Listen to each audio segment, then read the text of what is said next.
One of the most well-known ancient Greek myths is the one of Daedalus and Icarus. You might remember these two as the architects who designed the Labyrinth, the huge maze that was the home of the Minotaur in Crete. We talked about the birth and destruction of the legendary beast in another Greek mythology video. Today, we will be following the tragic story of a talented father and son duo, Daedalus and Icarus. Daedalus was a legendary ancient Greek hero who possessed many talents. He was an inventor, an architect, and craftsman.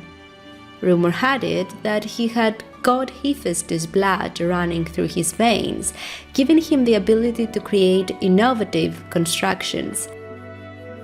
There is no proof that there was a real craftsman bearing the same name in ancient Greece.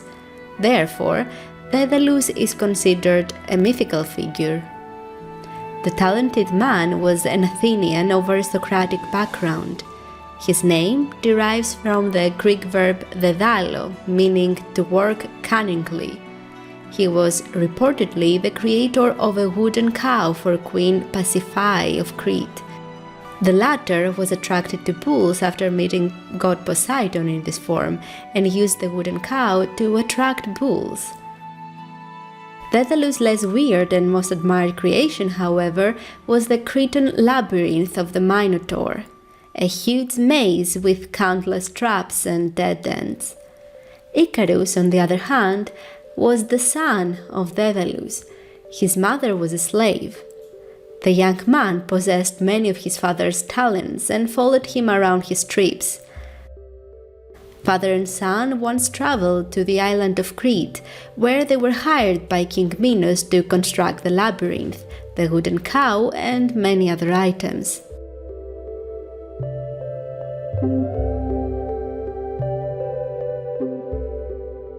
King Minos was very impressed by the works of Daedalus and Icarus, but everything changed when an Athenian prince, who we have seen in a previous video, visited Crete. Prince Theseus wanted to end a barbaric tradition that wanted young Athenian men and women to be sent to the labyrinth of King Minos as a sacrifice to the beast that resided there, the Minotaur. Daedalus and Icarus were from Athens and rooted for Theseus. One night, Minos' daughter, Princess Ariadne, visited the two men and asked for their advice. She was in love with Theseus and wanted to protect him. Was there a way to find his way through the labyrinth and destroy the beast? Daedalus then recommended that she utilize her yarn. Theseus would attach it at the entrance of the labyrinth and use it to explore the maze safely. Daedalus' recommendations were indeed very useful.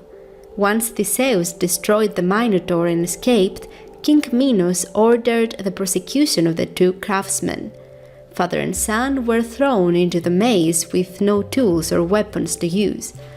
But cunning Daedalus was able to come up with a new plan after watching the birds flying above their heads. According to the Bibliotheca of Pseudo-Apollodorus, Daedalus utilized the only two things he could find in the maze: feathers from the birds flying above him, and wax from the numerous candles that would light up their way.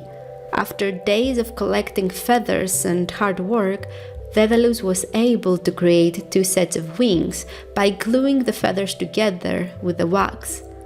He then instructed his son how to wear the wings on his hands and what movements he had to make in order to fly. He also warned him of how dangerous it would be to fly too high. The sunlight could melt the wax and the feathers would be scattered around.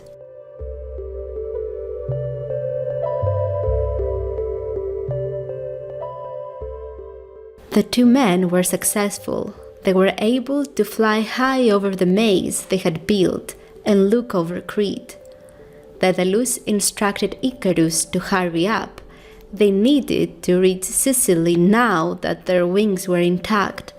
They couldn't reach Athens because Daedalus was unwanted there after committing a crime. But Icarus was completely blown away, literally and metaphorically. He was ecstatic, seeing the whole world from above, and continued flying higher and higher. But the sunlight was also getting stronger and stronger. Icarus wanted to be at the top of the world, but his wings started losing all their feathers as the wax started melting away. The young man fell from the sky, and his short life ended in an area that we now call Icarian Sea, where the island of Icaria is found. Daedalus was shocked at the sight, but managed to travel to Sicily safely. His life, however, ended there since he was murdered by the daughters of a local king. It is worth mentioning that before the Bibliotheca, there were many other variations of the myth which are less popular nowadays. Some of them, for example, want Daedalus and Icarus to successfully escape Crete on a boat.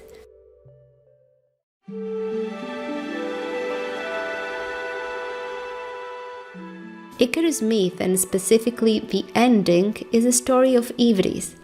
The latter is extreme or foolish pride and dangerous overconfidence. Ancient Greeks believed that there was nothing that Olympian gods disliked most than arrogance.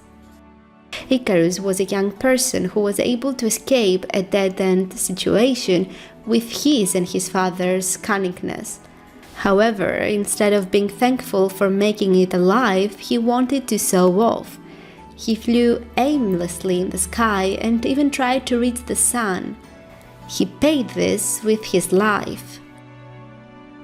And this is not the first time we encounter this. We have seen stories of Hybris in the past, especially in the Odyssey, but also in the story of Atlantis.